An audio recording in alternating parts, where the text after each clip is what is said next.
পশ্চিমবঙ্গের বন, সুন্দরবন। অন্তরা বলল, এদিকে বড় কোনো পুরনো জঙ্গল নেই? স্যার বলল, আছে তো, গাঙ্গেয় সমভূমির দক্ষিণ অংশটাই বিরাট বন, সুন্দরবন। অবশ্য তার বেশিটাই বাংলাদেশে। উত্তর 24 পরগনার অল্প কিছু অংশ আর দক্ষিণ 24 পরগনার দক্ষিণ পূর্ব দিকের প্রায় পুরোটা জোড়ে সুন্দরবন। এই অঞ্চলের ভূমির কোনো ঢাল নেই বললেই হয়। পূর্ব মেদিনীপুরের হলদিয়ার কাছটাও প্রায় এই রকম। অন্তরা বলল, রয়্যাল বেঙ্গল টাইগার তো এই বনেই আছে। এই অঞ্চলে আবিরের মাসির বাড়ি। সে বলল, আছে তো, ওই বাঘ আর সুন্দরী গাছ এই বনের সবচেয়ে বিখ্যাত প্রাণী। পৃষ্ঠা 67। প্রাণী আর উদ্ভিদ, পৃষ্ঠা 67। এটা খুব নিচু জায়গা, শুধু নদী আর নদী। মাতলা, বিদ্যাধরী, কালিন্দী, রায়মঙ্গল। চলাফেরা করতে গেলে বারবার নৌকা চাপতে হয়। এখানে আরো অনেক নদী আছে। একটা নদী থেকে আরেকটা বেরিয়েছে, কিছু দূরে গিয়ে আবার একটায় মিশেছে। রফিকুল বলল, তবে শেষ পর্যন্ত সব নদী বঙ্গোপসাগরে পড়েছে। অন্তরা বলল, এখানকার মাটিতে খুব নুন। মাটিতে বালি কম, কাদার ভাগ বেশি। মাটির তলা জল ও নোনতা। তার কারণও সমুদ্র। এখানকার মাটির নিচে জলের স্তরের সঙ্গে সমুদ্রের সরাসরি যোগ রয়েছে যে বনের পুরোটাই সাগরের খুব কাছে। অনেক দ্বীপ রয়েছে, মানচিত্র দেখে বুঝে নাও। সবাই মানচিত্রটা ভালো করে দেখতে লাগলো। স্যার আবার বললেন, পশ্চিমবঙ্গের অংশটায় দ্বীপ আছে 100-200। তার মধ্যে 48টায় ঘন বন রয়েছে, বসতি নেই। 54টায় মানুষ বন কেটে বসতি করেছে। ঈশান বলল, কিভাবে সাগরের মধ্যে এত বড় বন হলো? প্রচুর পলিমাটি গোলা জল ভাগীরথী, পদ্মা, অন্যান্য নদী দিয়ে বয়ে যেত। এই অঞ্চলে মাটির ঢাল কম, তাই সেই পলি জমে জমে দ্বীপ তৈরি হয়ে যায়, তারপর বন। এভাবে 7-8 হাজার বছর ধরে এই বন গড়ে উঠেছে। নদীর জল আর সমুদ্রের জল মিশে আছে এই অঞ্চলে। ওই ঈষৎ নোনা জল আর কাদায় জন্মায় এক ধরনের গাছ, তাদের দুরকম মূল। মাটির গভীরে যায় ঠেস মূল, তা গাছকে মাটিতে আটকে রাখে। আর এক রকম মূল মাটি থেকে ওপরে ওঠে, তার সাহায্যে বাতাস থেকে অক্সিজেন নেয় গাছ, তাকে বলে শ্বাসমূল। এই ধরনের গাছকে বলে ম্যানগ্রোভ জাতীয় গাছ। আবির বললে, এখানে গেওয়া, বাইন আর গড়ান গাছ আছে। ঠিক বলেছ, ওগুলোই ম্যানগ্রোভ গাছ। এছাড়া আছে হেতাল, গোলপাতা। এখানকার জলে কামট আছে, খুব লম্বা খাঁড়ির কুমির আছে। ডাঙায় বুনোশুয়োর, চিতল, হরিণ আছে। এখানে 100 বছর আগেও চিতাবাঘ, জাভান গন্ডার, বুনো মহিষ, বারোশিঙ্গা পাওয়া যেত। পৃষ্ঠা 68। এখানকার লোক নানা রকম কাজ করেন, চাষ, মধু সংগ্রহ, নৌকো তৈরি করা ও চালানো, মাছ ও মিন ধরা, কাঁকড়া শিকার। ফতেমা বলল, দিদি, ওই মিন থেকেই তো ভেড়িতে গলদা চিংড়ি আর বাগদা চিংড়ির চাষ হয়। মেয়েরাই বেশিরভাগ নদীতে নেমে মিন সংগ্রহ করে। সুন্দরবন সম্পর্কে বাড়িতে, পাড়ায়, স্কুলে বড়দের সঙ্গে কথা বলো, তারপর লেখো। সুন্দরবনের ঝড়ের সমস্যা কেমন? সুন্দরবনের যাতায়াত কিভাবে হয়? বাঘ না থাকলে সুন্দরবনের কি হতো? পশ্চিমবঙ্গের ভূমিরূপ, পৃষ্ঠা 69। কোথায় উঁচু, কোথায় নিচু? স্কুল থেকে ফেরার সময় রফিকুল ভাবল, সুন্দরবনটা তাহলে সবচেয়ে নিচু জায়গা, তারপর গাঙ্গেয় সমভূমিটা, তারপর রাঢ় অঞ্চলটা। পশ্চিমের মালভূমিটা সবচেয়ে উঁচু, কিন্তু কতটা উঁচু, কোন লেভেল থেকে মাপা যায়? পরদিন ক্লাসে এসব জানতে চাইল। স্যার বললেন, সমুদ্রের জলের তল থেকে উচ্চতা মাপতে হয়। তোমরা সবাই 1 মিটারের চেয়ে একটু বেশি লম্বা, তাহলে সুন্দরবন সমুদ্র জলের তুলনায় কত উঁচু হতে পারে? ঈশান বলল, 2-3 মিটার হবে। তুমি যেখানে গেছো সেখানে তাই, তবে 4-5 মিটার উঁচু জায়গাও আছে। বেশিরভাগ জায়গার উচ্চতা কম বেশি 3 মিটার হতে পারে। রেখা বলল, গাঙ্গেয় সমভূমি আরও একটু উঁচু, সমুদ্র জলের তুলনায় 10-15 মিটার হবে। উত্তর 24 পরগনায় 5-6 মিটার উচ্চতার জায়গা আছে, আবার মুর্শিদাবাদে 18 থেকে 20 মিটার উচ্চতার জায়গা আছে। মোটামুটি এই অঞ্চল 12 থেকে 14 মিটার উঁচু ভাবতে পারো। এমিলি বলল, রাঢ় অঞ্চল তো আরও উঁচু, 30 থেকে 40 মিটার হতে পারে। ঠিক বলেছ, তবে 10 মিটার থেকে 80 মিটার উচ্চতার জায়গাও আছে। পশ্চিমের মালভূমি অঞ্চল বেশ উঁচু, 50 মিটার থেকে 200 মিটার উচ্চতায় বিভিন্ন জায়গা। বেশিরভাগ জায়গার উচ্চতা 100 থেকে 150 মিটার ধরতে পারো। তাহলে সব অঞ্চলের উচ্চতাই আমরা জেনে নিলাম। সব বলা যাবে না, দক্ষিণবঙ্গের সব অঞ্চলের উচ্চতা জানা হলো। মুর্শিদাবাদ থেকে দক্ষিণের অংশটার কথাই আমরা বলেছি। এই অঞ্চলটাকে দক্ষিণবঙ্গ বলে। দক্ষিণবঙ্গের কোনো 5টা জেলা তোমার কাছাকাছি সমুদ্রপৃষ্ঠ থেকে সেই জেলাগুলো সবচেয়ে উঁচু আর নিচু জায়গার উচ্চতা বিষয়ে আলোচনা করে লেখো। তোমার ঠিকানা, কাছের জেলাগুলোর নাম, সবচেয়ে উঁচু জায়গার উচ্চতা, সবচেয়ে নিচু জায়গার উচ্চতা। পৃষ্ঠা 70। উত্তরবঙ্গের উঁচু নিচু জায়গা ও নদী। রফিকুল বলল, উত্তরবঙ্গে তো আরও উঁচু জায়গা আছে। স্যার উত্তরবঙ্গের একটা মানচিত্র দেখালেন, বললেন মানচিত্রে উত্তরবঙ্গের নদীগুলো দেখো। আকাশ বলল, উত্তর দিকটা হিমালয় পর্বতের অংশ। দার্জিলিং জেলার উত্তর দিকটা 1500 মিটারেরও বেশি উঁচু। জলপাইগুড়ির উত্তর দিকের উচ্চতা প্রায় 1000 মিটার। রফিকুল মানচিত্রটা দেখছিল। সে বলল, তিস্তা, তোর্ষা, জলঢাকা, মহানন্দা এগুলো বরফ গলা জলের নদী। আকাশ বলল, তা তো বটেই, খাড়া উপর থেকে জল নামছে, খুব স্রোত। নদীগুলো দার্জিলিং, জলপাইগুড়ি আর কোচবিহারের ঢালু জায়গা দিয়ে গেছে। রফিকুল বলল, ঢালু জায়গাও আছে? পর্বতের পরই সমতল নয়? পর্বতের পর কিছুটা ঢালু, তারপর সমতল। কোচবিহারের কিছু জায়গার উচ্চতা সমুদ্রপৃষ্ঠ থেকে 30-40 মিটার। পুরো জায়গাটায় মাঝে মাঝে উঁচু নিচু আছে। অন্তরা মানচিত্র দেখতে দেখতে বলে, এখানে আরও নদী আছে, কালজানি, রায়ডাক, এরাও পলি বয়ে আনে। পলি আনে, তার সঙ্গে পাহাড় থেকে বালি, নুড়ি পাথর আসে, তাই মাটিতে বালি, নুড়ি পাথর বেশি। মাটির স্যাঁতস্যাঁতে। দার্জিলিং ও জলপাইগুড়ির দক্ষিণ অংশ, কোচবিহার এবং উত্তর দিনাজপুরের উত্তর অংশের জমির এই বৈশিষ্ট্য। এই অঞ্চল তরাই অঞ্চল নামে পরিচিত। উত্তরবঙ্গে তোমার কাছের 5টা জেলার নাম, ভূমি ও নদী বিষয়ে আলোচনা করে লেখো। পৃষ্ঠা 71। পর্বতশ্রেণী, পর্বতশৃঙ্গ। স্কুল থেকে ফেরার সময় আকাশ পর্বতশ্রেণীর কথা বলল। পর্বতশ্রেণীগুলো উঁচু উঁচু পর্বতশৃঙ্গ থাকে। শৃঙ্গগুলো খুব খাড়া। উঁচু পর্বতশৃঙ্গগুলো সাদা হয়, কেননা তার উপর বরফ জমে থাকে। শেষে বলল, দার্জিলিংয়ে সিঙ্গালীলা পর্বতশ্রেণী আছে। সেখানে পশ্চিমবঙ্গের সবচেয়ে উঁচু পর্বতশৃঙ্গ সান্দাকফু, তার উচ্চতা 3630 মিটার। পরদিন ক্লাসে এসব শুনে অন্তরা বলল, ওখান থেকে কোনো নদী হয়নি? স্যার বললেন, ওইসব জায়গা থেকে ছোট বড় ঝর্ণা হয়ে বরফ গলা জল গড়িয়ে নিচে আসে। ওই রকম অনেক ঝর্ণার জল মিলেই নদী হয়। অনেক সময় একাধিক জায়গা থেকে জল এসে একটা জায়গায় জমে, সেখান থেকে নদীর ধারাটা তৈরি হয়, আর সেটাকেই লোকে বলে নদীর জন্মস্থান। এমন একটা জায়গা দার্জিলিং জেলার ডাউহিল, সেখানে মহানন্দার জন্ম। আকাশ বলল, দার্জিলিং যেতে গেলে তো পর্বতের বনের মধ্যে দিয়েই যেতে হয়। জলপাইগুড়িতে জলদাপাড়ায় বন আছে, সেখানে অনেক হাতি, একশৃঙ্গ গন্ডার আছে। এ অঞ্চলে আর কোথাও বন জঙ্গল নেই? ঠিকই বলেছ, পর্বতে ওঠার পথে সর্বত্রই কম বেশি বন আছে। জলপাইগুড়ির উত্তরের পার্বত্য অঞ্চলে সর্বত্রই ঘন বন। সেখানেই আছে বক্সার জয়ন্তী পাহাড় আর বিখ্যাত বক্সার বাঘ বন। আয়ুব বলল, ওখানে বাঘ ছাড়া আর কোনো জন্তু নেই? হ্যাঁ, ভালুক, হাতি, হরিণ, অজগর, বাইসন আছে। নানা রকম পাখি, নানা রঙের প্রজাপতিও দেখা যায়। এর মধ্যে শকুন সংরক্ষণ কেন্দ্রও আছে। এই জঙ্গলের একদিকে ভুটান যাওয়ার রাস্তা, আরেক দিক দিয়ে যাওয়া যায় বাংলাদেশের রংপুরে। এখানে আছে বক্সা দুর্গ। এক সময় এই দুর্গ ছিল ভুটানের। 1864 সালে ব্রিটিশ সেনাপতি কর্নেল ওয়াটসন এই দুর্গ দখল করেন। সেই থেকে এই দুর্গ ভারতের মধ্যে। পরে যারা ভারতের স্বাধীনতার জন্য লড়াই করতেন, তাদের অনেককে ব্রিটিশ সরকার এখানে বন্দি করে রাখত। পৃষ্ঠা 72। আকাশ বলল, এখান দিয়ে রেল লাইন গেছে। হ্যাঁ, জঙ্গলের বুক চিরে গেছে দীর্ঘ রেলপথ। শিলিগুড়ি থেকে আলিপুরদুয়ার পশুরা চলাফেরার পথে মাঝে মাঝে কাটা পড়ে রেলপথে। এখানে কি গাছ বেশি আছে? এই জঙ্গলে নানা গাছ ও গুল্ম জন্মায়। সেগুন, শাল, চিলৌনি, পানিসাজ, খয়ের শিশু, গামার গাছ খুব দেখা যায়। খুব বৃষ্টি হয়, স্যাঁতস্যাঁতে ভাব থাকে বছরের অনেকটা সময়, সূর্যের আলো বিশেষ ঢোকে না। মালতী বলল, জলপাইগুড়িতে আর একটা বন আছে গরুমারায়। সেখানে কোন কোন বন্য জন্তু আছে? ওখানেও একশৃঙ্গ গন্ডার, চিতাবাঘ, ভালুক আছে, হাতি, বাইসন আছে। তাছাড়া ছোট ছোট অনেক পশু আছে।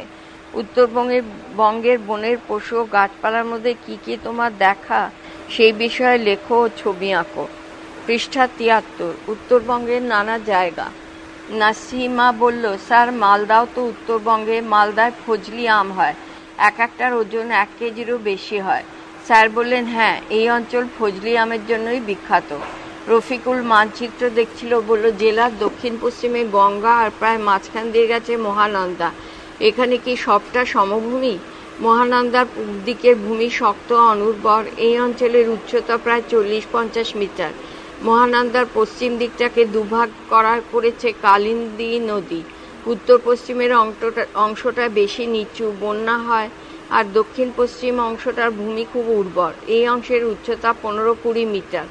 অশেষ বলল, পূর্ব দিকটা অনুর্বর, তাহলে ওই দিকটায় নিশ্চয়ই জঙ্গল আছে।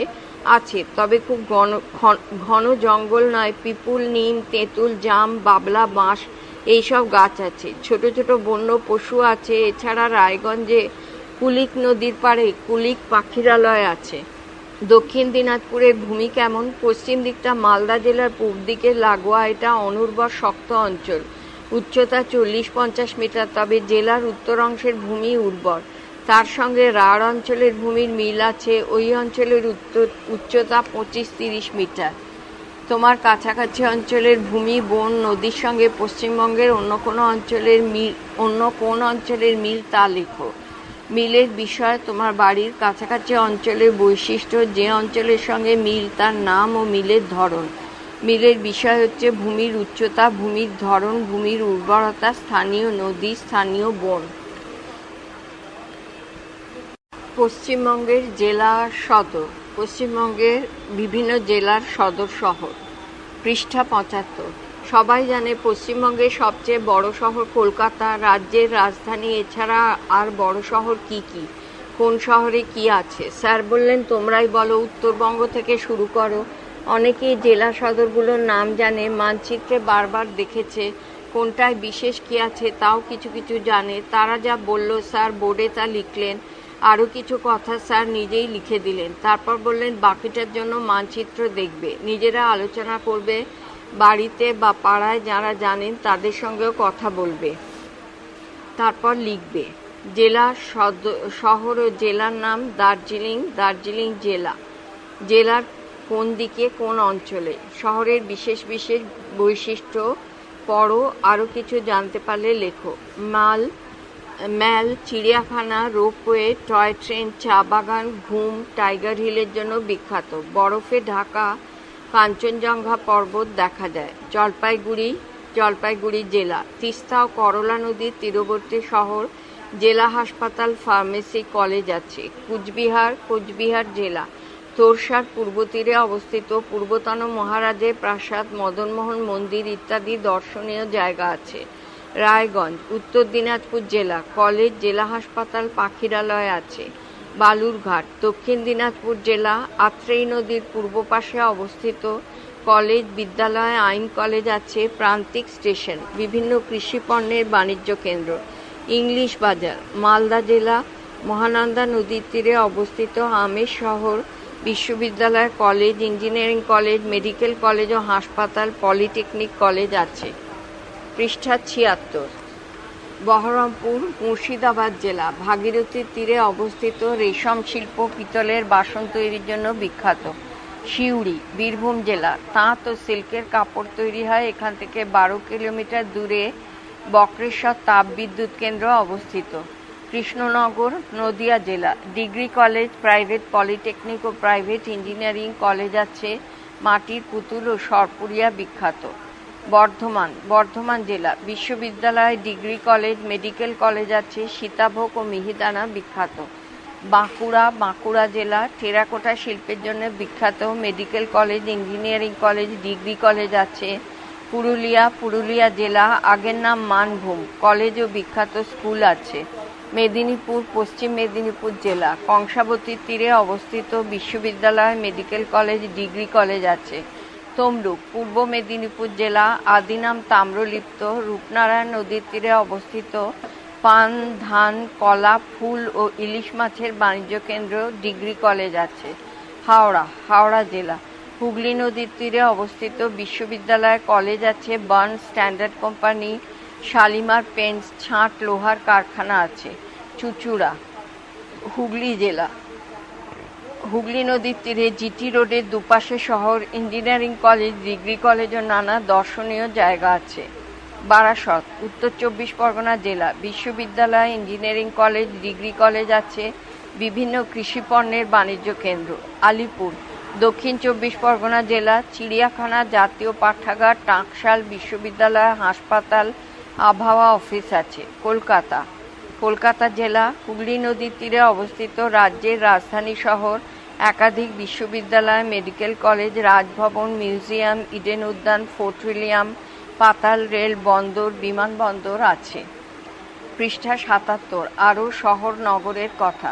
পরের দিন স্যার বললেন, ভালো করে ভাবো তো আর কোনো শহরের নাম জানো কিনা। আসলে তো আরও কয়েকটা শহরের নাম অনেকেই জানে। বিভিন্ন শহরে আত্মীয়রা থাকেন, তারা সেই সব শহরের নাম বলতে শুরু করলো। অবশ্য অনেকেই একই শহরের নাম বলল। স্যার বললেন, এবারও আগের মতোই লেখা যাক, উত্তরবঙ্গের শহর থেকেই শুরু হোক। আলিপুরদুয়ার জলপাইগুড়ি জেলা, বক্সা অরণ্যের প্রবেশদ্বার, গুরুত্বপূর্ণ রেলওয়ে জংশন, পর্যটন কেন্দ্র, ধান, চা, কাঠের বাণিজ্য কেন্দ্র। শিলিগুড়ি দার্জিলিং জেলা, শহর, রেল স্টেশন ও বাণিজ্য কেন্দ্র, উত্তরবঙ্গ বিশ্ববিদ্যালয় এই শহরে অবস্থিত, ইঞ্জিনিয়ারিং ও মেডিকেল কলেজ আছে। রাজা ভাতখাওয়া জলপাইগুড়ি জেলা, গঞ্জ শহর, বক্সা বাঘবনের মধ্যে। কোচবিহারের মহারাজা ভুটান রাজার হাত থেকে মুক্তি পেয়ে এখানে ভাত খেয়েছিলেন বলে প্রবাদ আছে। নেচার ইন্টারপ্রিটেশন সেন্টার আছে। হলদিবাড়ি কোচবিহার জেলা, তিস্তা নদীর পাড়ের শহর, কৃষি বাণিজ্য কেন্দ্র, বাংলাদেশের সীমানায় অবস্থিত। কালিম্পং দার্জিলিং জেলা, পাহাড়ি শহর, সুন্দর ও স্বাস্থ্যকর জায়গা, ফুল, ক্যাকটাস, অর্কিডের জন্য বিখ্যাত, অনেক মিশনারি স্কুল ও মঠ আছে, রেশম পথের সঙ্গে যুক্ত। কার্শিয়াং দার্জিলিং জেলা, পাহাড়ি শহর, ন্যারো গেজ ট্রেন গেছে, সুন্দর ও স্বাস্থ্যকর জায়গা, প্রচুর চা বাগান আছে, সাদা অর্কিড আছে, অনেক মিশনারি স্কুল আছে। ময়নাগুড়ি জলপাইগুড়ি জেলা, ডিগ্রি কলেজ আছে, কাছেই গরুমারা অরণ্য, কৃষি বাণিজ্য কেন্দ্র। ইসলামপুর উত্তর দিনাজপুর জেলা, শহর ও কৃষি বাণিজ্য কেন্দ্র। কালিয়াগঞ্জ উত্তর দিনাজপুর জেলা, শহর ও কৃষি বাণিজ্য কেন্দ্র। খড়গপুর পশ্চিম মেদিনীপুর জেলা, আইআইটি শিক্ষাকেন্দ্র, বড় রেলওয়ে স্টেশনের জন্য বিখ্যাত। পৃষ্ঠা 78। আসানসোল বর্ধমান জেলা, কয়লাখনি অঞ্চলে বেশ বড় শহর, 3টে কলেজ ও একটা ইঞ্জিনিয়ারিং কলেজ আছে, পাশ দিয়ে বরাকর নদী গেছে, বিখ্যাত ইস্পাত কারখানা আছে। এই শহরেও কাছাকাছি অনেক শিল্প গড়ে উঠেছে। বিষ্ণুপুর বাঁকুড়া জেলা, ডিগ্রি কলেজ ও ইঞ্জিনিয়ারিং কলেজ আছে, পোড়ামাটির কাজ, বস্ত্রশিল্পের জন্য বিখ্যাত। দীঘা পূর্ব মেদিনীপুর জেলা, সমুদ্রের ধারে ছোট পর্যটন শহর, সমুদ্রে স্নান করার সুযোগ আছে, কাজু বাদাম, শাঁখের কাজ ও মাছের ব্যবসার জন্য বিখ্যাত। বারুইপুর দক্ষিণ 24 পরগনা জেলা, রেলের জংশন স্টেশন, নিকটবর্তী গ্রামাঞ্চলে খুব ভালো পেয়ারা হয়। শান্তিপুর নদিয়া জেলা, কলেজ আছে, তাঁতের কাপড় তৈরি হয়, রাসমেলার জন্য বিখ্যাত। কান্দি মুর্শিদাবাদ জেলা, পুরনো রাজবাড়ি, কলেজ আছে, সিল্ক, সুতো, সিল্কের কাপড় হয়, ছানাজাত মিষ্টির জন্য বিখ্যাত। বোলপুর বীরভূম জেলা, শান্তিনিকেতনে রবীন্দ্রনাথ ঠাকুর আশ্রম বিদ্যালয় প্রতিষ্ঠা করেন, পরে তা বিশ্বভারতী বিশ্ববিদ্যালয় হয়েছে, হাতের কাজের জন্য বিখ্যাত। বসিরহাট উত্তর 24 পরগনা জেলা, ইছামতির তীরে, বাংলাদেশের সীমান্তবর্তী শহর, কলেজ, রেল স্টেশন আছে, মাছ ও চিংড়ির বাণিজ্য কেন্দ্র। ডায়মন্ড হারবার দক্ষিণ 24 পরগনা জেলা, হুগলি নদীর মোহনার কাছে শহর, মৎস্য বিক্রয় কেন্দ্র, চিংড়িখালি দুর্গের ভগ্নাবশেষ আছে, পর্যটন কেন্দ্র। আরামবাগ হুগলি জেলা, দ্বারকেশ্বরের তীরে অবস্থিত শহর, 2টো কলেজ, নতুন রেল স্টেশন হয়েছে, উল্লেখযোগ্য কৃষি বাণিজ্য কেন্দ্র। পৃষ্ঠা 79। কাটোয়া বর্ধমান জেলা, গঙ্গা নদীর তীরে অবস্থিত, কলেজ, রেল স্টেশন আছে, কৃষি বাণিজ্য কেন্দ্র। চিত্তরঞ্জন বর্ধমান জেলা, রেলের ইঞ্জিন তৈরির কারখানা আছে। ডানকুনি হুগলি জেলা, গুরুত্বপূর্ণ রেলওয়ে স্টেশন, কোনো কমপ্লেক্স ও দুগ্ধ সংরক্ষণ, কোল কমপ্লেক্স ও দুগ্ধ সংরক্ষণ কেন্দ্র আছে। কল্যাণী নদিয়া জেলা, পরিকল্পিত শহর, মেডিকেল কলেজ, বিশ্ববিদ্যালয়, কৃষি বিশ্ববিদ্যালয় ও বিভিন্ন শিল্প কারখানা আছে। নবদ্বীপ নদিয়া জেলা, ভাগীরথী ও জলঙ্গি নদীর মিলনস্থলের তীরে অবস্থিত, তাঁত শিল্প, কলেজ ও রেল স্টেশন আছে, চৈতন্যদেবের জন্মস্থান। ঝাড়গ্রাম পশ্চিম মেদিনীপুর জেলার রেল স্টেশন, রাজবাড়ি, কলেজ, ডিয়ার পার্ক ও সংলগ্ন বনাঞ্চল আছে। ফালাকাটা জলপাইগুড়ি জেলার রেল স্টেশন ও কলেজ আছে। কৃষি বাণিজ্য কেন্দ্র, কাছাকাছি কুঞ্জনগর নেচার পার্ক ও খয়েরবাড়ি ব্যাঘ্র পুনর্বাসন কেন্দ্র আছে। উলুবেড়িয়া হাওড়া জেলা, হুগলি নদীর তীরে অবস্থিত। রেল স্টেশন, কলেজ ও ইঞ্জিনিয়ারিং কলেজ আছে। শিল্প কেন্দ্র। হলদিয়া পূর্ব মেদিনীপুর জেলা, সমুদ্রের ধারে ছোট শহর ও বন্দর, পেট্রোকেমিক্যালস কারখানা আছে, ইঞ্জিনিয়ারিং কলেজ আছে।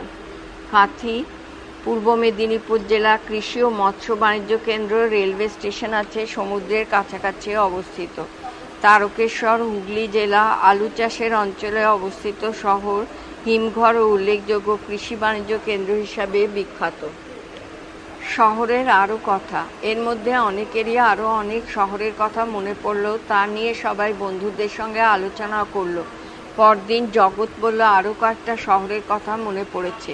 স্যার বললেন, সেই শহর বিষয়ে যা লিখতে চাও নিজেরা লেখো। ছোট ছোট দল করে আবার সবাই আলোচনা করলো, পছন্দ মতো ছক করে নিল, কয়েকটা শহর বিষয়ে লিখলো।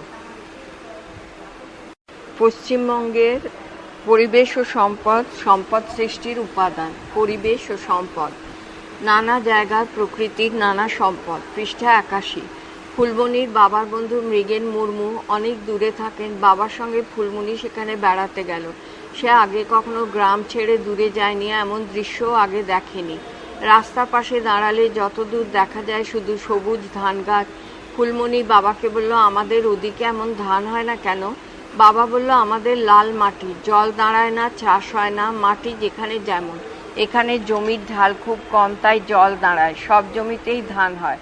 ফুলমণি হতাশ হলো, তাই তার বাবা আবার বলল, আমাদের ওখানকার মাটিতে পাথর আছে, পাকা বাড়ি করতে লাগে, অন্য জায়গার লোকরাও ওখান থেকেই পাথর আনে। এইসব মাস কয়েক আগের কথা। ফুলমণির চিঠিতে সব লিখেছিল তার বন্ধু জাগরণকে। ওরা এখন কার্শিয়াংয়ে গেছে, ওর বাবা সেখানে বদলি হয়ে গেছেন। সে লিখেছে তারা উঁচু পাহাড়েই থাকে, সেখানকার জমি খুব ঢালু, তবু সবুজ চা বাগানের ছেয়ে আছে। ফুলমণি স্কুলে গিয়ে বলল জাগরণের কথা। মাস কয়েক আগে মৃগেন কাকার বাড়ি যাওয়ার সময় কি দেখেছিল সে কথাও বলল। সুধন বলল, তোর বাবা তো ঠিকই বলেছেন, আমাদের পাথর আছে, জঙ্গল আছে, কাঠের কত দাম জানিস? রবিলাল বলল, বাসে করে 2 ঘন্টা গেলেই কয়লা খনি, ওখান থেকেই সব জায়গায় কয়লা যায়। কয়লা ছাড়া ইট পোড়াতে পারবে?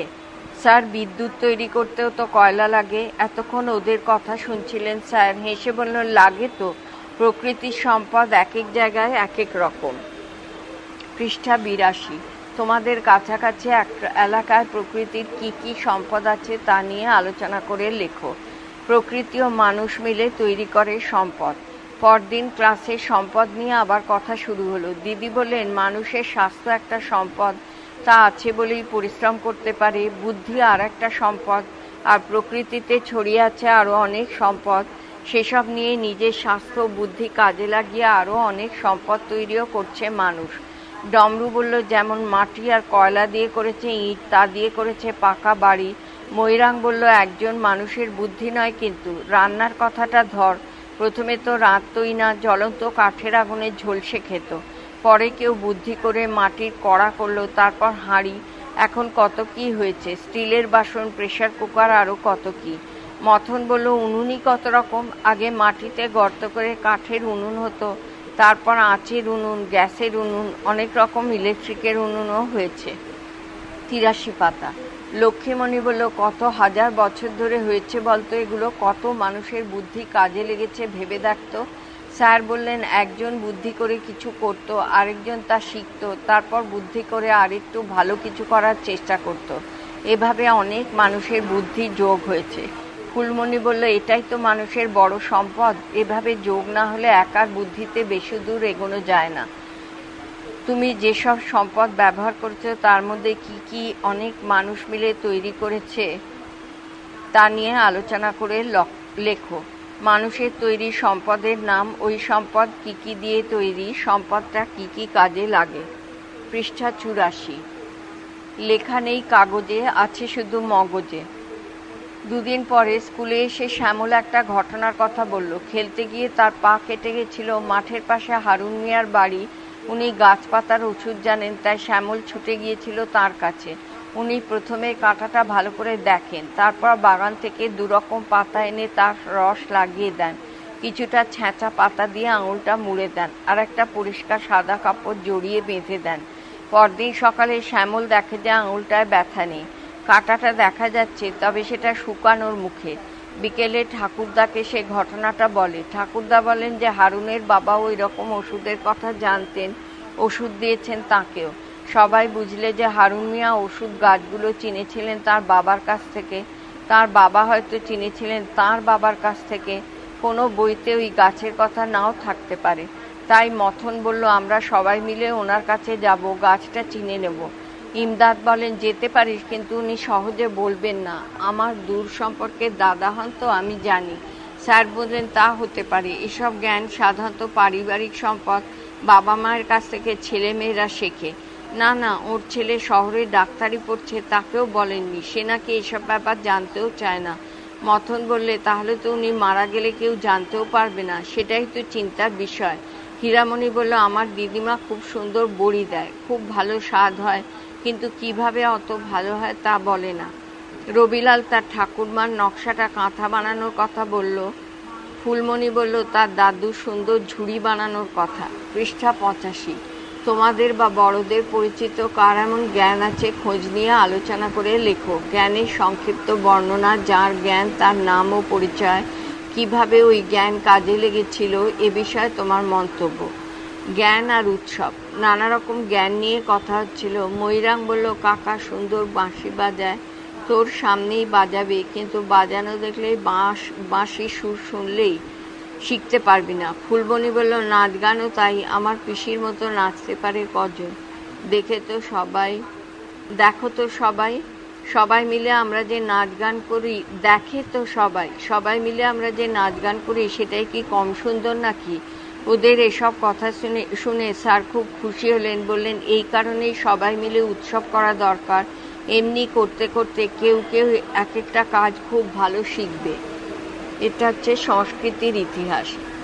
তোমার কাছাকাছি অঞ্চলে কি কি উৎসব হয় তা নিয়ে আলোচনা করে লেখো। প্রধানত নাচ গানের উৎসব, প্রধানত অভিনয় ইত্যাদির উৎসব, নানা অঞ্চলের জিনিসের কেনা বেচা, অন্যান্য উৎসব। স্মরণীয় যাঁরা। ময়ূরাং বলল, ভালো ভালো কাজ করে কেউ কেউ খুব বিখ্যাত হয়েছেন, তাদের আমরা মনীষী বলি, তাই না? স্যার বললেন, হ্যাঁ, তাদের আমরা শ্রদ্ধা জানাই, জন্মদিনে মৃত্যুদিনে স্মরণ করি। মথন বলল, যেমন রবীন্দ্রনাথ ঠাকুর, কাজী নজরুল ইসলাম। হ্যাঁ, আরও অনেকেই আছেন। মেরি বলল, যেমন রাজা রামমোহন রায়, ঈশ্বরচন্দ্র বিদ্যাসাগর, স্বামী বিবেকানন্দ, ভগিনী নিবেদিতা। হ্যাঁ, এছাড়াও বিজ্ঞানী, শিক্ষক এবং স্বাধীনতা সংগ্রামীরাও আছেন। ময়ূরাং বলল, সর্বপল্লী রাধাকৃষ্ণন শিক্ষক ছিলেন, তার জন্মদিনেও তো আমরা শিক্ষক দিবস পালন করি। আবার নেতাজি সুভাষচন্দ্র বসুর জন্মদিনেও জাতীয় পতাকা তুলি, নেতাজিকে শ্রদ্ধা জানাই। গান্ধীজির জন্মদিনেও এইভাবে শ্রদ্ধা জানাই। লীনা বলল, আবার ক্ষুদিরাম বসু, মাতঙ্গিনী হাজরা, প্রীতিলতা ওয়াদ্দেদার, এদের কথা আমরা জানি, তারাও দেশের স্বাধীনতার জন্য লড়াই করেছিলেন। রাবেয়া বলল, আচার্য জগদীশচন্দ্র বসু, প্রফুল্লচন্দ্র রায় তো বিজ্ঞানী ছিলেন, জন্মদিনেও আমরা শ্রদ্ধা জানাই। ঠিক, এছাড়া আরও অনেকে আছেন, তোমরা ভেবে দেখো, অনেক নাম মনে পড়বে। তাদের কাজ ভাবনা থেকে আমাদের অনেক শেখার আছে, সেসব শিখতে পারলেই তাদের প্রকৃত শ্রদ্ধা জানানো হবে। পৃষ্ঠা 87। এখানে ছবি দেওয়া আছে, যেমন Raja Rammohan Roy, Henry Louis Vivian Derozio, Ishwarchandra Vidyasagar, Bankimchandra Chattopadhyay, Acharya Jagadishchandra Bose, Acharya Prafullachandra Ray, Swami Vivekananda, ভগিনী নিবেদিতা, মোহনদাস করমচাঁদ গান্ধী, বেগম রোকেয়া, জওহরলাল নেহেরু, ভীমরাও রামজি আম্বেদকর, নেতাজি সুভাষচন্দ্র বসু, কাজী নজরুল ইসলাম, ভগৎ সিং, প্রীতিলতা ওয়াদ্দেদার। পৃষ্ঠা 88। আর কোন কোন মানুষজন ভালো কাজ করে খুব বিখ্যাত হয়েছেন, তাদের সম্পর্কে বড়দের কাছে, শিক্ষক ও শিক্ষিকাদের কাছে জানার চেষ্টা করো, নিজেরা আলোচনা করো, তারপর সবার নাম ও কাজের কথা লেখো। দিবস পালন আমাদের উৎসব। স্কুলে কার কার জন্মদিন পালন হয়। সবাই খোঁজ করতে শুরু করলো। উঁচু ক্লাসের একজন বলল, মনীষীদের জন্মদিন ছাড়াও তো কত কি পালন হয়। প্রজাতন্ত্র দিবস, স্বাধীনতা দিবস, শিশু দিবস, পরিবেশ দিবস, অরণ্য সপ্তাহ। হীরামতি বলল, পরিবেশ দিবস পালন করাই উচিত। পরিবেশ ভালো না থাকলে আমরা সুস্থ থাকতে পারবো না। মথন বলল, অরণ্য তো অনেকটাই ধ্বংস হয়েছে, এখন অরণ্য সপ্তাহে কত গাছ লাগাই আমরা। উদ্ভিদ ছাড়া প্রাণীরা বাঁচবে না, একথা বারবার মনে করানো দরকার। পৃষ্ঠা 89। তাই অরণ্য সপ্তাহ পালন। ময়ূরাং বলল, মানুষ স্বাধীনতা চায়, স্বাধীনতা দিবস তো আমরা পালন করবই। ফুলমণি বলল, শিশু দিবস তো জওহরলাল নেহরুর জন্মদিন, তিনি আমাদের প্রথম প্রধানমন্ত্রী, তিনি শিশুদের খুব ভালোবাসতেন, সেদিনটা তো আমরা পালন করবই। স্যারকে এসব কথা জানালো ওরা। শাকিল বলল, প্রজাতন্ত্র দিবস কেন পালন করি আমরা? প্রজাতন্ত্র মানে হলো প্রজারাই দেশ শাসন করবে, রাজার ছেলে রাজা হবে এমনটি চলবে না। আর যে সাধারণ লোক সেই পরে ভোটে জিতে সরকারের প্রধান হতে পারে, যেমন আমরা সবাই রাজা আমাদেরই রাজার রাজত্বে। স্বাধীন দেশটা কেমন করে আমরা চালাবো তার এমন নিয়ম ঠিক হয়েছিল 26 জানুয়ারি, এই তারিখটাই প্রজাতন্ত্র দিবস, এটাও পালন করা উচিত। আর কোন কোন দিবস পালন করতে চাও তা নিয়ে আলোচনা করো, তারপর লেখো, আমরা ক্লাসের মধ্যেও পালন করতে পারি। আর কোন কোন দিবস পালন করতে চাও তা নিয়ে আলোচনা করে লেখো। তারিখ, কেন পালন করতে চাইছো, কি দিবস নাম দেবে, কিভাবে পালন করতে চাও। পৃষ্ঠা 90। কেউ যেন না হারিয়ে যায়। আর কোনো দিবস পালন করবে? এই নিয়ে অনেক তর্ক হলো। ময়ূরাং বলল, বিরসা মুন্ডার জন্মদিন পালন করব। ইংরেজদের সঙ্গে লড়াই করেছিল বিরসা মুন্ডা আর তার সঙ্গীরা বনভূমিতে বসবাসের অধিকার রক্ষার জন্য ইংরেজ আর তাদের দেশীয় সঙ্গীদের বিরুদ্ধে লড়াই করেছিলেন। ইমদাদ বলল, আমার নানা নানি এসেছিলেন, ওরা উত্তর 24 পরগনায় থাকেন, তারা বিরসার নাম শুনেছেন কিন্তু তার লড়াইয়ের কথা খুব ভালো করে জানেন না। নানা আমাকে বললেন, তুমি স্কুল থেকে ভালো করে বিরসার বিষয়ে জেনো। তবে ওরা বলেন তিতুমিরও ইংরেজদের বিরুদ্ধে খুব লড়েছিল। তিতুমিরও তার সঙ্গীরা ইংরেজ আর তাদের দেশীয় সঙ্গী জমিদারদের অন্যায় জুলুমের বিরুদ্ধে লড়াই করেছিলেন। ফুলমণি বলল, বেশ তো, ওখানকার স্কুলে তিতুমিরের জন্মদিন পালন হবে, আমরা বিরসার জন্মদিন পালন করব। এমন করা যায় কিনা স্যারকে জিজ্ঞেস করলো। স্যার বললেন, কেন যাবে না, এরা সবাই দেশের জন্য লড়াই করেছেন, সবাইকেই শ্রদ্ধা করতে হবে। ইংরেজদের অত্যাচারের বিরুদ্ধে লড়াই করে আরও অনেকে প্রাণ দিয়েছেন, সিধু কানু, ক্ষুদিরাম বসু, সূর্য সেন, মাতঙ্গিনী হাজরা নিশ্চয়ই আগে জানবে। মাতঙ্গিনী হাজরা, বিনয় বাদল, দীনেশ যতীন দাস এবং আরও অনেকে। তবে নিজের এলাকায় যারা ভালো কাজ করেছেন তাদের কথা নিশ্চয়ই আগে জানবে, অন্য সমস্ত অঞ্চলের কথা জানার চেষ্টা করবে। সুফল বলল, দিদিদের কলেজ করেছিলেন আরতির ঠাকুরদা, তিনি আর আরতির ঠাকুমা দুজনেই স্বাধীনতার জন্য জেল খেটেছিলেন, আমরা তার জন্মদিন পালন করব। নিশ্চয়ই সেই সব দিনে তাদের সম্পর্কে জানা হবে, কলেজ হওয়ায় কি সুবিধা হয়েছে সে আলোচনা হবে। শুধু দিবস পালন নয়, নিজের এলাকার মানুষদের ভালো ভালো কাজের কথা আগে বুঝবো, নইলে ভালো কাজ কথাটার মানে বুঝবো কি করে। হীরামতি বলল, এই তো, আমরা নানা পশুর মুখোশ তৈরি করি, মুখোশ পরে নাচ গান করি, এগুলো দেখতে সবাই ভালোবাসে, এগুলো করা ভালো? নিশ্চয়ই ভালো, অনেক জায়গাতে অনেক লোক এখন এরকম মুখোশ নাচ করছে। ময়ূরাং বলল, বিষ্ণুপুরে টেরাকোটার কাজ হয়, দীঘায় ঝিনুক দিয়ে মূর্তি গড়ে, কোথাও মানুষ সুন্দর মানুষ হয়, কোথাও বেতের জিনিস হয়, কোথাও সুস্বাদুর সরপুরিয়া হয়, এগুলো আঞ্চলিক ঐতিহ্য, এগুলো যেন না হারায়। 91। তোমার এলাকার যেসব মানুষজন খুব ভালো কাজ করেছেন তাদের কথা জেনে লেখো, তাদের নাম ও তারা কি করতেন, কোথায় থাকতেন, কি কি ভালো কাজ করেছিলেন। 2. তোমার এলাকায় কি কি বিশেষ সম্পদ তৈরি হয় সে বিষয়ে জেনে লেখো, বিশেষ সম্পদের নাম, তার বৈশিষ্ট্য, কিভাবে তা তৈরি হয়। সম্পদের সর্বজনীন ও সমান অংশীদারিত্ব। পৃষ্ঠা 92। কেমন করে সমান ভাগ। বাড়িতে ফিরে ফুলমণি দেখলো মৃগেন কাকু এসেছেন। কাকুদের গ্রামে যাওয়ার পথে দেখা মাঠের কথাটা আর মনে পড়ল, সেটা নিয়েই ফুলমণি গল্প শুরু করলো। বন্ধুদের সঙ্গে এসব নিয়ে কত কথা হয়েছে তা কাকুকে বলল, স্যার কি কি বলেছেন সে কথা বলল। কাকু সব শুনলেন, তারপর বললেন, বনের গাছের পাতা আমাদের অক্সিজেন দেয়, বন আর পাহাড় আছে তাই সারা রাজ্যে বৃষ্টি হয়, আমরা চাষের জল পাই, পাহাড় থেকে জল গড়িয়ে সমতলে যায়, তাই আমাদের নদী, গরমকালেও চাষ। ফুলমণি বলল, বন ছাড়াও এদিকেই আছে কয়লা, আরও কত খনিজ পদার্থ, কিন্তু ধান ভালো না হলে মুশকিল, খাবারের অভাব, জলের কষ্ট, এসব কষ্ট না মিটলে অন্য সম্পদ দিয়ে কি হবে? ঠিকই বলেছ, বন পাহাড়ের আর সমতলের সম্পদ সবাইকে ভাগ করে নিতে হবে, এক অঞ্চলের উন্নতিতে অন্য অঞ্চলকে এগিয়ে আসতে হবে, তবেই সবার মিলিত উন্নতি হবে। তোমার এলাকার কি কি সম্পদ অন্য কোথায় বা অন্য এলাকার কি কি সম্পদ তোমার এলাকায় আসে সে বিষয়ে খোঁজ করে লেখো। তোমার এলাকায় কি কি সম্পদ পাওয়া যায়, ওইসব সম্পদ কোথায় কোথায় যায়, তোমার এলাকায় কি কি পাওয়া যায় না, কোথা থেকে সেসব তোমার অঞ্চলে আসে। পরিবেশ ও উৎপাদন কৃষিকাজ, পৃষ্ঠা 93। আমাদের কৃষিজ সম্পদ ধান। জুলাইয়ের মাঝামাঝি কদিন ধরে একটানা বৃষ্টি হচ্ছে। সমীরদের গ্রামে মাঠে মাঠে পাওয়ার টিলারে চাষ হচ্ছে।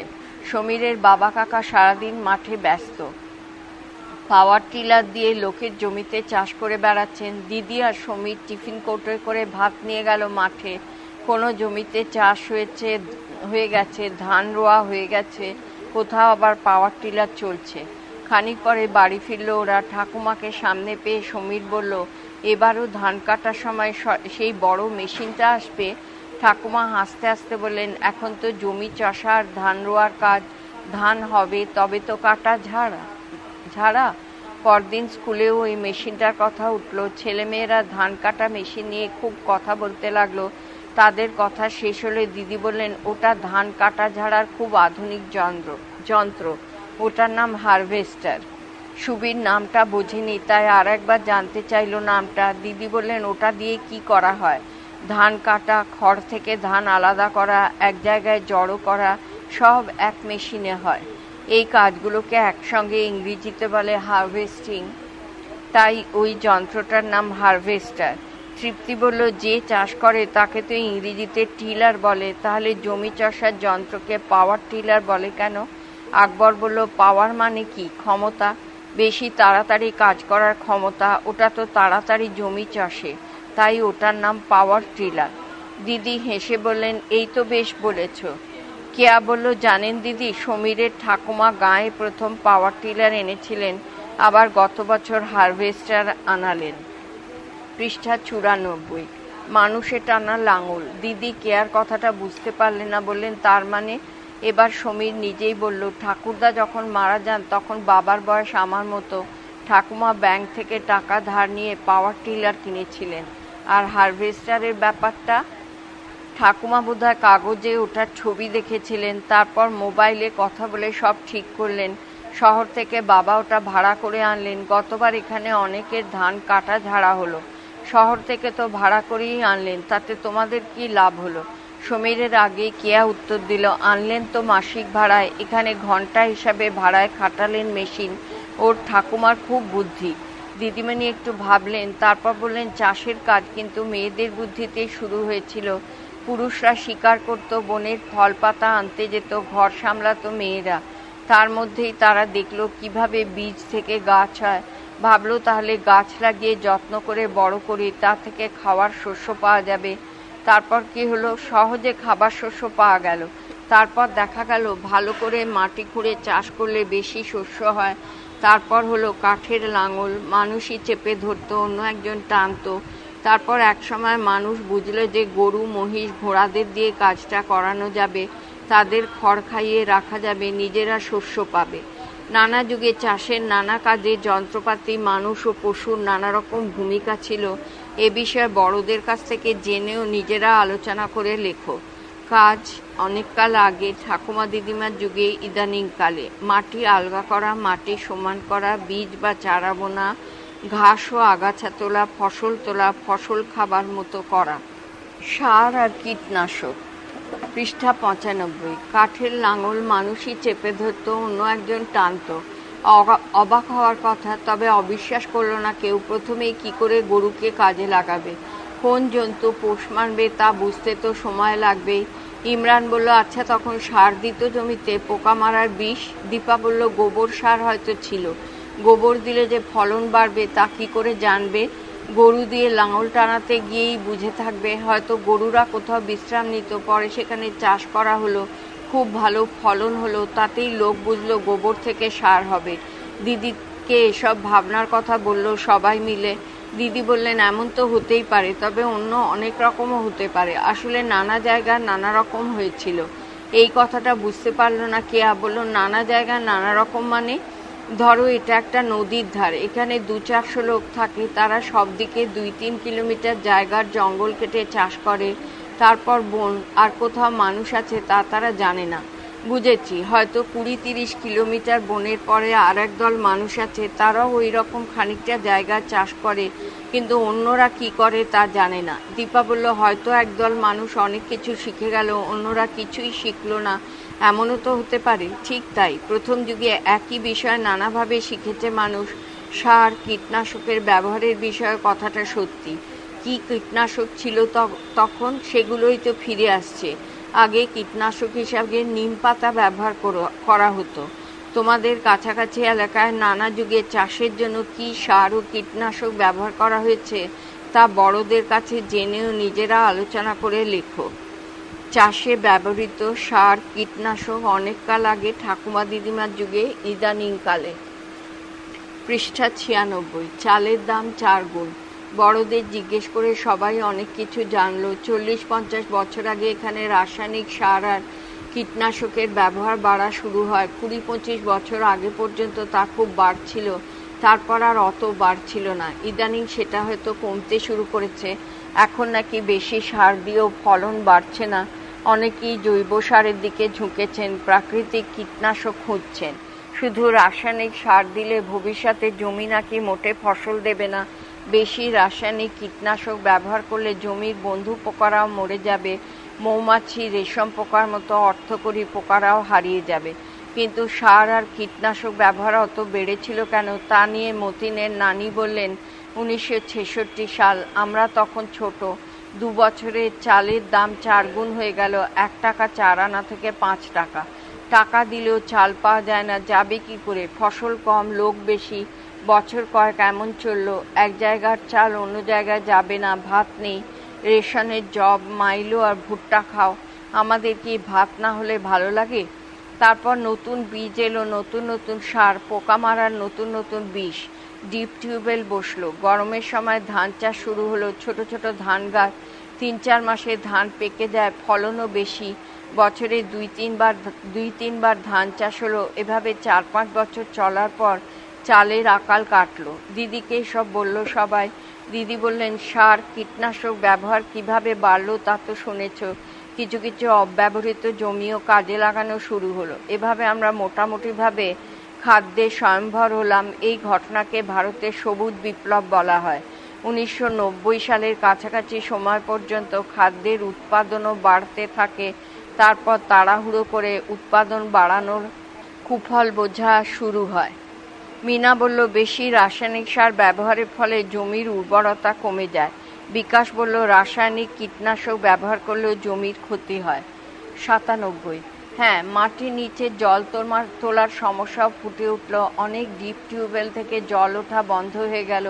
সাহেব বলল, আমাদের পাড়ায় ডিপ টিউবওয়েলটা চলেই না।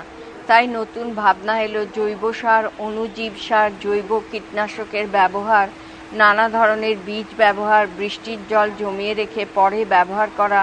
এভাবে কৃষি উৎপাদন অল্প করে বাড়ালেও ভালো, কারণ তা টেকসই হবে।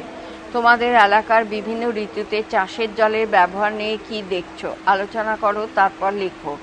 ঋতু, চাষের ফসল, জলের উৎস, জল দেওয়ার ব্যবস্থা। আই বৃষ্টি ঝেঁপে। লোহার ফলা লাগানো লাঙল টানত গরু। এভাবেই চাষ হতো বছর 50 আগে পর্যন্ত। চাষের জল তখন শুধু বৃষ্টি থেকে। বৃষ্টি হতো কম বেশি এখনকার মতোই। বর্ষাকালে ধান চাষ হতো, আনাজ চাষে জল কম লাগে। শীতকালে ডাল, কপি, পেঁয়াজ, আলু ইত্যাদি হতো। গরমের সময় ঝিঙে, পটল, ঢেঁড়স হতো। নদী, খাল, পুকুরে জমে থাকতো কিছু জল। ডোঙায় করে সেই জল খেতে দেয়া হতো। কিছু জমিতে আখ চাষ হতো। চাষে জৈব সার ব্যবহার করা হতো, তবে কীটনাশকের ব্যবহার হতো না বললেই চলে। দুরকম ধান চাষ হতো, আউশ আর আমন।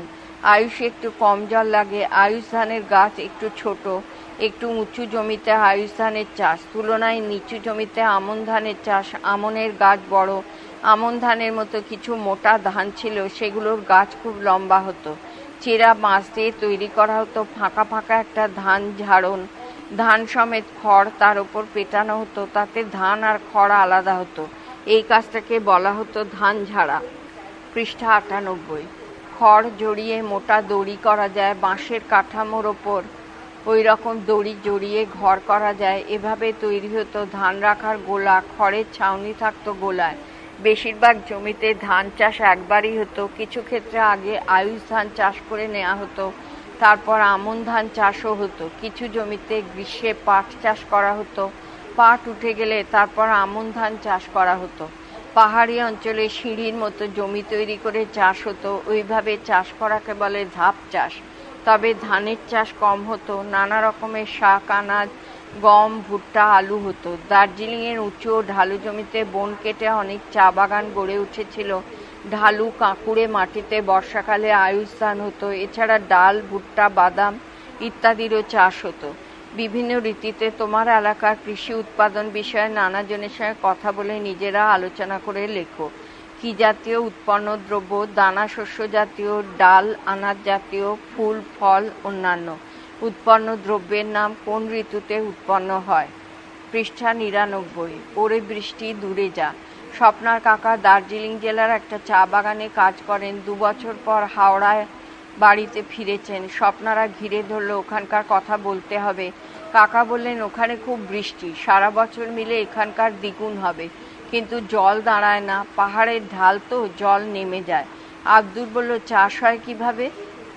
আকাশ বলল, ভুলে গেলি, ধাপ চাষ হয়। কাকা বললেন, তা ঠিক, তবে ধান খুব বেশি হয় না। গম, ভুট্টা, আলু, আদা, সয়াবিন চাষ হয়। ওখানে একরকম লতানো গাছ আছে, ঝিঙে গাছের মতো দেখতে। ফলটা আবার খেতে অনেকটা পেঁপের মতো, তাকে বলে স্কোয়াশ। এছাড়া মাঝে মাঝে কমলা লেবুর বাগান আছে আর চা বাগান আছে। চা ওখানকার প্রধান ফসল। স্কুলে দিদিকে এসব কথা বলল ওরা। দিদি বললেন, ওখানে সারা বছর আবহাওয়া ঠান্ডা, তাই আমাদের যখন গরমকাল তখন ওখানে শীতের সবজি হয়, ফুলকপি, বাঁধাকপি, পালং, মূলো সবই ফলে। স্বপ্না বলল, অত যে বৃষ্টি, জলটা যায় কোথায়? রফিকুল বলল, মনে নেই, ওই অঞ্চলে তিস্তা আর মহানন্দা আছে, নদী গিয়ে জল নেমে যায় তরাই অঞ্চলে। তোমার এলাকার ধানের উৎপাদন, ব্যবহার ইত্যাদি নিয়ে বড়দের কাছে জেনেও আলোচনা করে লেখো। কি কি ধান উৎপন্ন হয়, ধান কত দামে বিক্রি হয়, কি কি চালের ভাত খাও, চাল কত দামে কেনো। পৃষ্ঠা ১০০। তরাই আর মালদা দক্ষিণ দিনাজপুরের কৃষি। ইমরান বুঝল, তিস্তা মহানন্দার পলি জমে তরাই অঞ্চলের মাটি উর্বর হয়ে গেছে, ভালো ফসল হয়। বলল, কোন কোন ফসলের চাষ বেশি হয়? ধান হয় প্রচুর, পাট, গম, বাদাম হয়, নানা রকম সবজিও হয়, আর তরাইয়ের ঢালের দিকে চা হয় প্রচুর। চা পর্বতে হয়, আবার তরাইয়েও হয়। তরাইয়ের একটা বিরাট অঞ্চল পর্বতের পাদদেশে, সমতল পর্যন্ত ঢালু জমি, সেখানে জল দাঁড়ায় না, খুব গরমও নয়। এই আবহাওয়ায় চা ভালো হয়। এখানেই কি চা বেশি ভালো হয়? আকাশ এ বিষয়ে অনেক জানে। বলল, না রে, দার্জিলিং চায়ের স্বাদ গন্ধ আলাদা, বোধহয় ওখানকার আবহাওয়ায় ওই গন্ধ হয়। অনেক দামে নানা দেশে বিক্রি হয়। তরাইয়ে ফল কেমন হয়? জুলাই মাসে তরাইয়ের আনারস দেখিসনি? তরাইয়ের আনারস আর কলা খুব বিখ্যাত। জিনা বলল, ওখানে বৃষ্টি কেমন? উত্তরের পর্বতের চেয়ে কম, তবে দক্ষিণবঙ্গের চেয়ে বেশি, দুইয়ের মাঝামাঝি। এই জল নদী দিয়ে দক্ষিণে বয়ে যায়। মালদা আর দক্ষিণ দিনাজপুরে এই জলে চাষ হয়। কিছু অঞ্চলে হয়। ধান, পাট ছাড়াও আখ হয়, শাক সবজি, আম, লিচুও ফলে। ফজলি আমের কথা তো জানোই। ওই অঞ্চলেই তো রেশম কীট পালনের জন্য তুঁত গাছের চাষ হয়, তাই না? এই অঞ্চলেই অনেক তুঁত ঝোপ আছে, তুঁত গাছ লাগানোও হয়। এটা এখানকার অনুর্বর অঞ্চলের গুরুত্বপূর্ণ চাষ। ১০১ পাতা। তোমাদের কাছাকাছি অঞ্চলে অনুর্বর জমিতে কি কি চাষ হয় নিচে লেখো। জায়গার নাম ইত্যাদি। কি চাষ করা দেখেছ, গাছগুলো কেমন, বড় ছোট, লতানো, কতদিন পরে ফসল হয়েছে। গাঙ্গেয়, বদ্বীপ আর রাঢ় অঞ্চলের কৃষি। ইছামতির পাশে অশেষদের বাড়ি, আবার রূপনারায়ণের কাছে তার মামার বাড়ি। অশেষ ভাগীরথীর দুদিকের কৃষির কথাই অনেকটা জানে। ক্লাসে সে বলল দুদিকেই বৃষ্টিপাত সমান, পূব দিকের পুরোটা একেবারে সমতল, পশ্চিম দিকেরও দামোদর কাছের অঞ্চলটা পুরো সমতলই। আসিফ বলল ওদিকেই তো খুব আলু হয়। হ্যাঁ, শীতকালে যাবি, দামোদরের দুই পাশের জমিতে আলু আর আলু, যেদিকে তাকাবি ছোট ছোট সবুজ আলু গাছ, চোখ জুড়িয়ে যাবে। আকাশ বলল উত্তরের চা বাগানগুলো এইরকম ছোট ছোট সবুজ চা গাছ। এর মধ্যে দিদি এসেছেন, ওরা কেউ দেখেনি। দিদি হাসতে হাসতে বললেন আলু গাছ চা গাছের চেয়েও ছোট, আর আলু হয় মাটির নিচে। আলুর পাতা দিয়ে জমির সার হয়, চায়ের মতো কিছু হয় না। অশেষ বলল আলু ক্ষেতের পাশে পাশে সাথী ফসল সর্ষে, সর্ষের হলুদ ফুল, হলুদ মালায় ঘেরা সবুজ ক্ষেত। তিয়ান বলল ধানের কথা বললি না তো। অশেষ বলল এই দুই অঞ্চলেই খুব ধান হয়। আমন ধানের চাষ এখন খুব কম হয়, উচ্চ ফলনশীল ধানের চাষ বেশি। দুর্গাপুরের পূর্ব থেকে বর্ধমান জেলার মাটি ধানের পক্ষে খুব ভালো, কিন্তু হুগলির পশ্চিম দিকে আর হাওড়ার পূর্ব দিকেটায় খুব বন্যা হয়। ডিভিসি জল ছাড়ে, অনেক জায়গায় বর্ষার ধান নষ্ট হয়ে যায়। পৃষ্ঠা 102। ডিভিসির পুরো কথা জানো? ডিভিসির পুরো কথাটা দামোদর ভ্যালি কর্পোরেশন। বন্যা বন্ধ করার জন্য এই ডিভিসি করা হয়েছিল। ঠিক ছিল পাহাড় থেকে দামোদর নদী দিয়ে গড়িয়ে আসা বর্ষার জল জমিয়ে রাখা হবে। পশ্চিমবঙ্গের সীমান্তের কাছে অনেকগুলো জলাধার করা হবে, সেখানে জল আটকে রাখা হবে, তাতে বন্যা হতে পারবে না।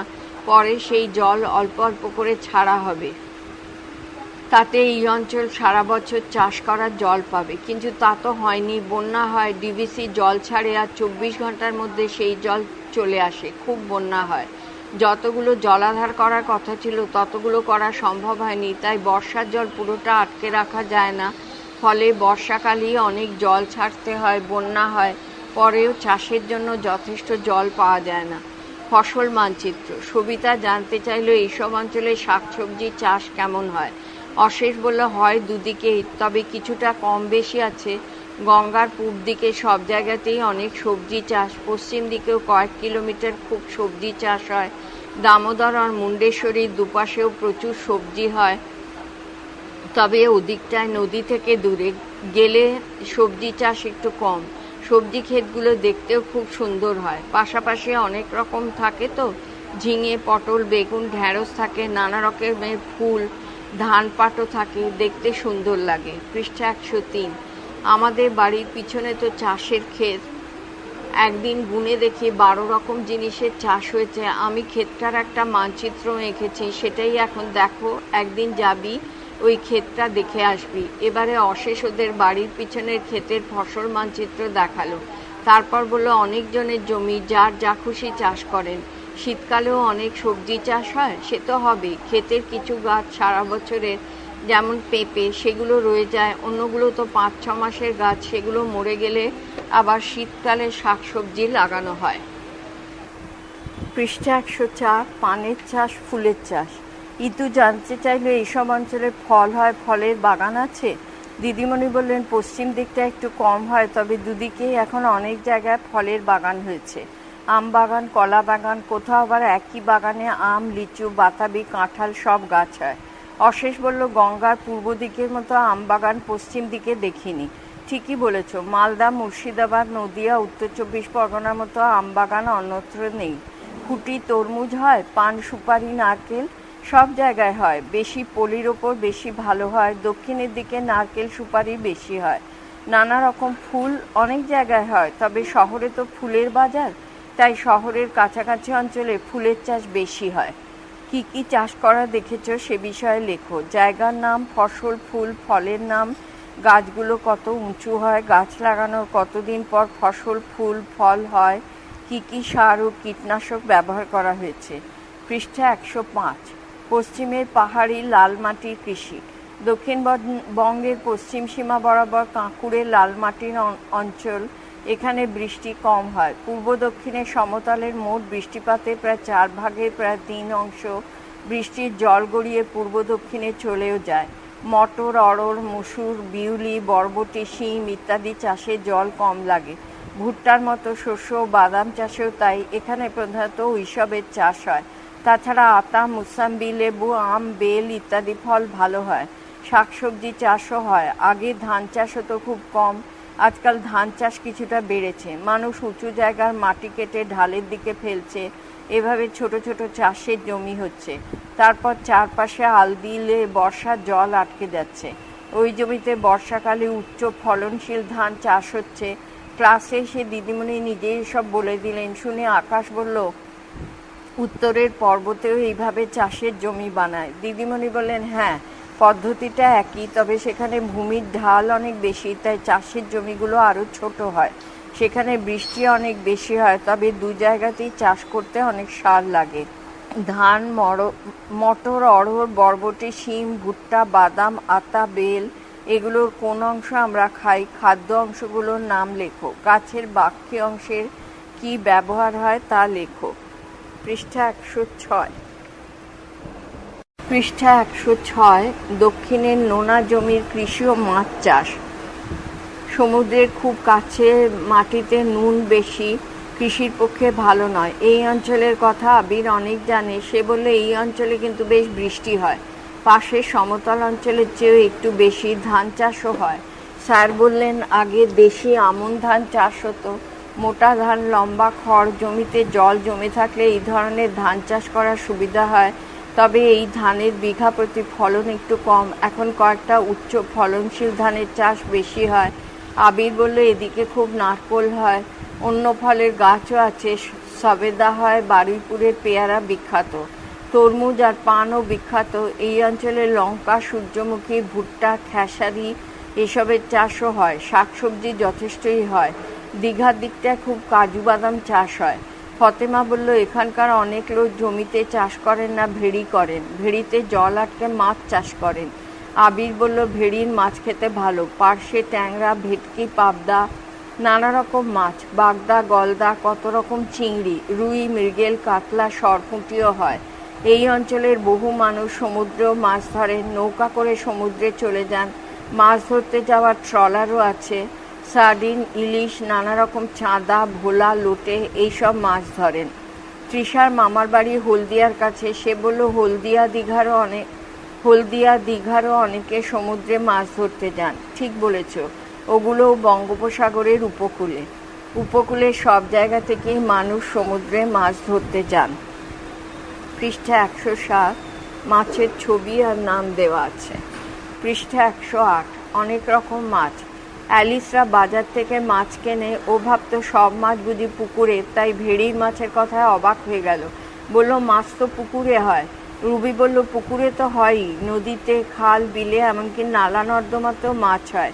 ধান খেতে জল জমে, সেখানেও মাছ হয়। মামার বাড়ি গিয়েছিলাম, প্রবল বৃষ্টির পর দেখি পুকুরে পাশের মাঠ থেকে হু করে জল ঢুকছে। স্রোতের উল্টো দিকে সাঁতরে মাছ চলে যাচ্ছে। দাদু বললেন, ওরা মাঠে চলে যাবে, আর ফিরতে পারবে না, হয় কেউ ধরে খাবে, নয় মরে যাবে। স্যার বললেন, দাদু আর কিছু বলেননি? বললেন, রাসায়নিক সার আর কীটনাশক ব্যবহার শুরু হওয়ার আগে এভাবে ধান ক্ষেত মাছে ভরে যেত। মৌরলা, পুঁটি, রুই, মৃগল, কই, পাঁকাল, শিঙি, মাগুর, খলসে, ফলুই সবই চলে যেত। তবে বেশি দিন বেঁচে থাকতো কই, চ্যাং, শিঙি, মাগুর, শোল, শালগুলো। ধান খেতেই তাদের বাচ্চারা বাড়ত। বাচ্চাগুলো খাওয়ার জন্য কোলা ব্যাঙ, জল ঢোড়া সাপ আসত। বৃষ্টি বেশি হলে ধান কাটার সময়ও জল কাদা থাকতো। জিওল মাছ পাওয়া যেত। তুমি তো অনেক মাছের নাম বললে, ওসব মাছ চেনো? চ্যাং আর শাল দেখিনি। দাদু বলেছে, চ্যাং মাছ ল্যাজে ভর দিয়ে খানিকটা লাফাতে পারে। তোমার এলাকার মাছ সম্পর্কে লেখো। পৃষ্ঠার 109। যে মাছগুলো চেনা তাদের নাম, যে মাছগুলো খেয়েছো তাদের নাম, আর যে মাছ দেখেছো তাদের নাম। আরও অনেক রকম মাছ। অ্যালিস 3 রকম মাছের কথা জানতো, ইলিশ, মাগুর আর পোনা। সে বলল, স্যার, এত রকম মাছ হয়? স্যার বললেন, তুমি তো অনেক মাছ খেয়েছো, রোজ কি খেতে একই রকম হয়? তা হয় না, কোনোটায় কাঁটা বেশি, কোনোটা একটু অন্যরকম গন্ধ, কোনোটা খুব নরম। তার মানে কি কেউ বলতে পারো? রুবি বলল, কোনোদিন মৃগেল খায়, কোনোদিন কাতলা বা রুই, আবার কোনোদিন কালবোস বা গুড়জালি।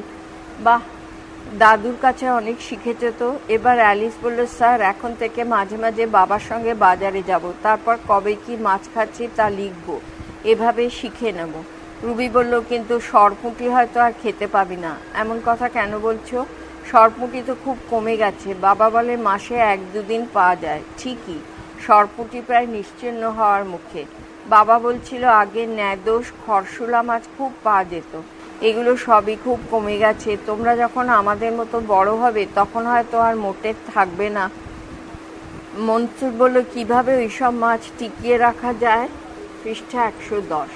কোনো কোনো মাছ আগে অনেক পাওয়া যেত, কিন্তু এখন খুব কমে গেছে। বাড়ি বা পাড়া বা মাছের বাজারে বয়স্কদের কাছে খোঁজ নাও, তারপর নিজেরা আলোচনা করো, তারপর লেখো। খোঁজ নেওয়ার তারিখ, কোথায় খোঁজ নিয়েছো, কাদের কাছে খোঁজ নিয়েছো, নাম, সম্পর্ক, বর্তমানে কমে যাওয়া মাছের নাম ও বর্ণনা, ছোট বড় আঁশিন মাছ ইত্যাদি। কত সাল থেকে খুব কমে গেছে। লুপ্তপ্রায় মাছ, সবাই বুঝলো খোলসে, ন্যাদো, শোল, বোয়াল, কইয়ের মতো মাছের কিছু প্রজাতির সংখ্যায় খুব কমে গেছে। সেসব মাছ হয়তো ভবিষ্যতে আর দেখাই যাবে না, স্বাদ জানা তো দূরের কথা। দিদি বললেন, এগুলো লুপ্তপ্রায় মাছ, এদের ধরা বন্ধ করাই উচিত, কিন্তু তার জন্য কি করা যায়? বাবররা ভাবলো প্রথমে সেসব মাছের একটা তালিকা করতে হবে, কোন মাছ কোথায় জন্মায় তা জানতে পারলে আরও ভালো। তারপর পঞ্চায়েতের প্রধানকে সব বলতে হবে, ওরা সেখানে একটা করে নিষেধাজ্ঞা বোর্ড ঝুলিয়ে দেবেন। তর্পণ বলল, সমস্যা আছে, টাকা দিয়ে একজন পুকুর জমা নিল, রুই কাতলা ধরনের মাছের খুব ছোট পোনা ফেললো, সারা বছর মাছদের খাবার দিল, তারপর জাল ফেলে রুই কাতলার সঙ্গে পেল 10টা ন্যাদোষ, সেগুলোরই দাম বেশি, সে মাছগুলো না ধরে জলে ছেড়ে দেবে? খুব জটিল সমস্যা। সবাই ভাবতে লাগলো। খানিক পরে বাবর বলল, অন্তত অর্ধেক ছাড়বে এমন নিয়ম হোক। অ্যালিস বলল, ছোটগুলো ছাড়বে, ছোটগুলোর তো ওজন কম। তর্পণ বলল, এটা হতে পারে, বাচ্চা ন্যাদোষ হাটে বাজারে কেনা বেচা করা চলবে না, করলেই জরিমানা। স্যার ক্লাসে আসার পর কর্মা সব কথা বলল। স্যার বললেন, এভাবে আলোচনা করো, সমাধান বেরিয়ে যাবে। তোমাদেরই বাড়ির বড়রা পুকুর জমা নেন, মাছ চাষ করেন, তোমরা যেটা ন্যায্য ভাবে সেটা তাঁদের বলবে। পৃষ্ঠা 111। সোনাই বলল, মাছের কোন কোন প্রজাতি লুপ্তপ্রায় সেটা আগে জানতে হবে। তোমার এলাকায় মাছের প্রজাতি সম্পর্কে খোঁজ নিয়ে লেখো। একদমই দেখা যায় না এমন মাছের নাম, সংখ্যা খুব কমে গেছে এমন মাছের নাম, সারা বছর পাওয়া যায় না এমন মাছের নাম, সারা বছর পাওয়া যায় এমন মাছের নাম, আগে পাওয়া যেত না কিন্তু এখন পাওয়া যায় এমন মাছের নাম। লুপ্তপ্রায় মাছ বাঁচাও। স্কুল থেকে ফিরছিল মিরাতুন, পথে এহিয়া চাচার সঙ্গে দেখা। চাচা অনেক পুকুরে মাছ চাষ করেন। মিরাতুন লুপ্তপ্রায় মাছের কথা বলল, তাদের বাঁচানোর জন্য কি করার কথা ভাবছে তাও বলল। সব শুনে চাচা বললেন, তাহলে তো আমাদের চাষের মাছের মুশকিল, শোল, শাল আর বোয়াল সব রুই কাতলার পোনা খেয়ে শেষ করবে। মিরাতুন বলল, তাই, তাহলে মৌরলাগুলো বাঁচাও, বড় ফাঁদির জাল ব্যবহার করে মাছ ধরো, মৌরলাগুলো যাতে ধরা না পড়ে। তা করা যায় কিনা ভাবতে হবে, মৌরলারও বাজারে দর অনেক। মিরাতুন বুঝলো লুপ্তপ্রায় মাছ বাঁচানোর সমস্যা অনেক। পরদিন স্কুলে এসব কথা বলল, সবাই খুব চিন্তায় পড়ল। রতনদের মাছের চাষ আছে, সে মাছেদের কথা অনেক জানে। পৃষ্ঠা 112। সে বলল, জলের মধ্যে গাছ থাকলেই সেখানে কই, খোলসে, ন্যাদোষ থাকে, বেলে, মাগুর, শিঙিদেরও সেখানে রাখা যায়, এদের জন্য আলাদা পুকুর রাখতে হবে, সেখানে মাছ চাষ করা যাবে না। মিরাতুন বলল, পুকুরের মালিকরা কি তা শুনবেন? রতন বলল, যার একটাই পুকুর তিনি হয়তো শুনবেন না, কিন্তু আমাদের অসুবিধে হবে না, আমাদের 6টা পুকুর, দাদু তো একটা চাষ করেন না, দেশি মাছ হবে বলে। পঞ্চায়েত 1-2 পুকুর এভাবে দেশি মাছ সংরক্ষণ করতে পারে। স্যার বললেন, তোমরা খুব ভেবেছো ব্যাপারটা, জলের পরিবেশ ঠিক রাখতে গেলে সব মাছকে বাঁচানো দরকার, নইলে খাদ্য শৃঙ্খলাটাই ভেঙে পড়বে। লুপ্তপ্রায় মাছ বাঁচানোর জন্য কে কী করতে পারেন আলোচনা করে লেখো। যারা মাছ চাষ করেন, যারা মাছ কেনেন, পঞ্চায়েত ও পৌরসভা, অন্যান্যরা। মাছ ধরা, বড় ফাঁদির জাল কথাটা অ্যালিস বুঝতে পারেনি, ফেরার সময় মিরাতুনের কাছে বুঝে নিল। ফাঁদি মানে জালে সুতো দিয়ে তৈরি একটা খোপ। তারপর বলল, আচ্ছা জাল কত রকম? রতন বলল, জাল অনেক রকম, পুরো পুকুর ঘিরে ফেলার জাল, সব মাছ ধরতে গেলে লাগে, মাছ ঠিকঠাক বাড়ছে কিনা তা দেখতেও লাগে। পরের দিন ক্লাসে কে কত রকম জাল দেখেছে সেই গল্প বলতে লাগলো। স্যার বললেন, একই জালের কিন্তু নানা জায়গায় নানা রকম নাম আছে।